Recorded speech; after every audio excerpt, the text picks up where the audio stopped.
Oy, happy Ibon, happy delivery son. Biyayang Kangkalo to pero taga Valenzuela lang si ma'am eh. Ano ba ngayon? Wednesday, Ma'am Marilyn!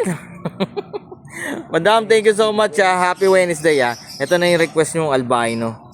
Ayun, pulang-pula yung mata puting-puti. Kakain lang, meron pang ano, ibahit pa ng pagkain. Ang takaw!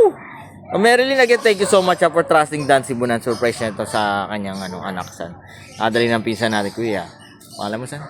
Adrian, pinsan natin. Di natin alam ang pangalan. Located po tayo sa 37 Consuelo Street, Marulas, Valenzuela City. Pwede kayong tumapo rito from Monday to Saturday 8 a.m. hanggang 8 p.m. ng gabi. Ma'am Marilyn, thank you so much for trusting Dan Sibunan. Again, kung first time nyo kami napanood dito sa Facebook, YouTube, or TikTok man, this is your Kuya Dan, only sa Dan Sibunan. Kwento ang ibon at kung ano-ano pa.